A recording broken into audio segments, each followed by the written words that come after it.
এখন আমরা অক্টাল থেকে হেক্সাডেসিমেল থেকে অক্টাল সংখ্যা পদ্ধতির রূপান্তর শিখব। তো এক্ষেত্রে মনে রাখবো অক্টাল থেকে হেক্সাডেসিমেলে রূপান্তরের ক্ষেত্রে যেমন আমরা খেয়াল করি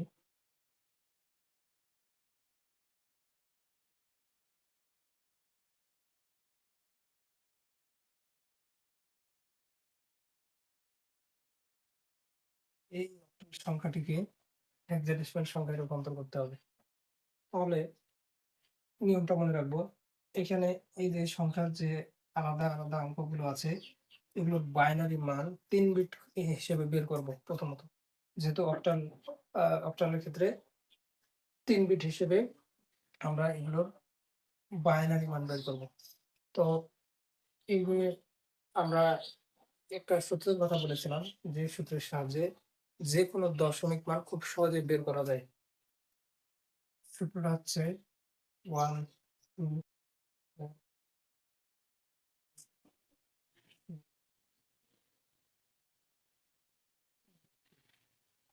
তাহলে এই যে এই সূত্রটা এভাবে চলতে থাকবে ৩০, ৬৪। তো এখন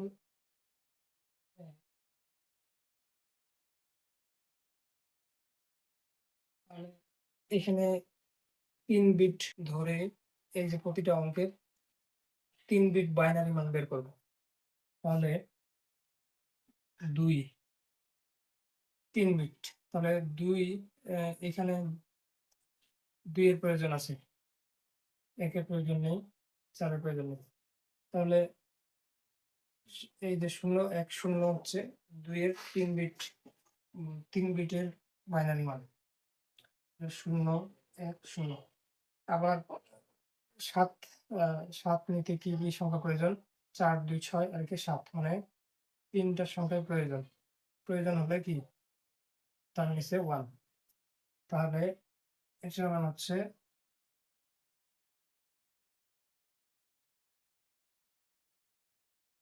৩। ৩ তাহলে ৩ নেওয়ার জন্য কি সংখ্যা প্রয়োজন? ২ আর একে ৩। তাহলে ০। তাহলে ০, ১, ১। আবার ১ এর জন্য প্রয়োজন এই যে ০, ০, ১। এখন আমরা কি করলাম? বাইনারি এ এই যে এই সংখ্যার প্রতিটি অঙ্কের বাইনারি মান ৩ বিট ধরে বের করলাম। এখন যেহেতু আমাদের হেক্সাডেসিমেলে বের করতে বলছে, তাহলে এটা মাথায় রাখবো যখনই কোনো সংখ্যা পদ্ধতি অর্থাৎ এই বাইনারি বা হচ্ছে অক্টাল থেকে হেক্সাডেসিমেলে রূপান্তর করতে বলবে, তো হেক্সাডেসিমেলের ক্ষেত্রে আমরা ৪ বিট ধরে ৪ বিট বাইনারি মান ধরে কাউন্ট করব। তাহলে আমরা এর আগেও শিখেছি যে পূর্ণ সংখ্যার ক্ষেত্রে ডান থেকে বাম দিকে ৪ বিট ধরে অগ্রসর হব হেক্সাডেসিমেলের ক্ষেত্রে। তাহলে এখানে খেয়াল করি ৪ বিটের মান হয় এখানে ০, ০, ১, ০, ১। তারপর এখানে ৪ বিট হয় ১, ১, ১, ১। পরে এখানে ৪ বিট হয় ১, ০, ০। এখন বিষয় হচ্ছে তাহলে এখন এই যে ৪ বিট ধরে বাইনারি মান বের করলাম। এখন এইটার এই বাইনারির দশমিক মানগুলো আমরা এই সূত্রের সাহায্যে বের করব। তাহলেই আমরা পেয়ে যাব হেক্সাডেসিমাল মান। তাহলে আমরা এই সূত্র থেকে যে আমি বলেছি এর আগেও যে এই সূত্রের সাহায্যে খুব সহজেই অ্যা যেকোনো বাইনারি দশমিক মান বা দশমিক সংখ্যার বাইনারি মান এই সূত্রের সাহায্যে সহজে বের করা যায়। তাহলে ১০১০ বসাই ৪ বিট যদি এখানে বসাই ১০১০ তার মানে ১ মানে হচ্ছে ওই সংখ্যাটা উপস্থিত। মানে হচ্ছে ৮, ৮ আর ২ কত? ১০।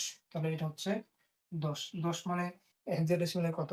১০ মানে হেক্সাডেসিমালে হচ্ছে এই। তারপর দেখি ৪ টা ১। ৪ টা ১ মানে কত? ৪ টা মানে হচ্ছে ৪ টা সংখ্যাই উপস্থিত। তাহলে ৮, ৪, ১২ আর ২, ১৪ আর একে ১৫। তাহলে ১৫, ১৫। ১৫ মানে হেক্সাডেসিমালে বলা হয় সেটাকে প্রকাশ করা হয় F দিয়ে। এরপর হচ্ছে কি, এরপর হচ্ছে ০, ০, ১, ০, ০, ০, ১, ০, ০, ০, ১, ০। তার মানে এই সংখ্যাটা শুধু উপস্থিত। কত? ২। তাহলে এখন আমরা উত্তর কিন্তু পেয়ে গেলাম। উত্তর হচ্ছে 2FA। তাহলে উত্তরটা কিভাবে লিখব? উত্তরটা লিখব 2FA।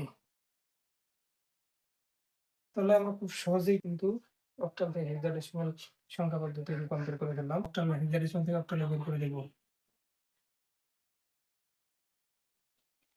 হুম, হুম, হ্যাঁ, এই দেখি। আমরা এখন দেখব যে এই হেক্সাডেসিমাল থেকে অক্টাল মান পাচ্ছি কিনা। তাহলে 2 মানে হচ্ছে হেক্সাডেসিমালে 4 বিট ধরে যেহেতু বের করতে হবে, তাহলে 2 মানে হচ্ছে ০, ০, ০, ০, ১, ০। ১ মানে ১৫।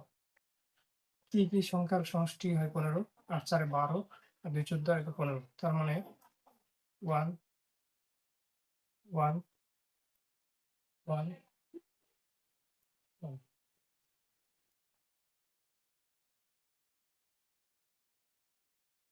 তাহলে এখানে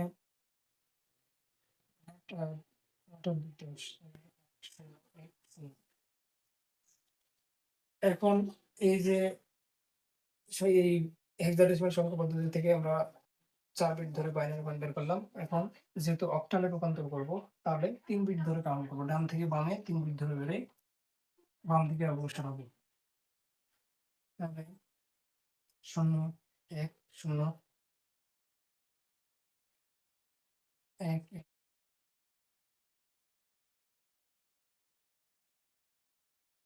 এই দশমিক মান বের করব। দশমিক মান বের করলে আমরা হেক্সাডেসিমাল থেকে অক্টাল মানটি পেয়ে যাব। তাহলে ১, ০, ০, ১ মানে কত? ১। আবার ০, ১, ১ মানে কত? ০, ০, ১, ১ মানে হচ্ছে ২ আর ১ ৩, ৩। আবার ৩ টায় ১ মানে হচ্ছে ৪, ৬ আর ৭। আবার ০, ১, ০ মানে হচ্ছে ০, ১, ০ মানে হচ্ছে ২। খেয়াল করে দেখো, আমরা কিন্তু এই মানটা পেয়ে গেলাম। হেক্সাডেসিমাল থেকে অক্টাল মানটা কিন্তু খুব সহজেই পেয়ে গেলাম। অর্থাৎ তাহলে এখন এই যে ১৩০০, এই যে ১৩৭২ আ অক্টাল বেসড সংখ্যাটি থেকে আমরা হেক্সাডেসিমাল সংখ্যা পদ্ধতি এর আগে দেখেছিলাম। এখন আমরা এটা দিয়ে হেক্সাডেসিমাল থেকে অক্টালে রূপান্তর করে দেখলাম যে আমাদের উত্তর কিন্তু একই আসে। তার মানে বোঝা গেল যে আসলে আমরা প্রত্যেকটা নিয়ম আলাদাভাবে না শিখে আমরা যদি এইভাবে এক নিয়মে শিখি, তাহলে খুব সহজেই কিন্তু আমাদের বিষয়গুলো আ মনে রাখা আমাদের জন্য সহজ হবে এবং সমাধান করাও আমাদের জন্য খুব ইজি হবে। আজকের ক্লাস এ পর্যন্তই। ক্লাসটি ভালো লেগে থাকলে লাইক, কমেন্ট করতে ভুলবেন না এবং অবশ্যই চ্যানেলটি সাবস্ক্রাইব করবেন। ধন্যবাদ।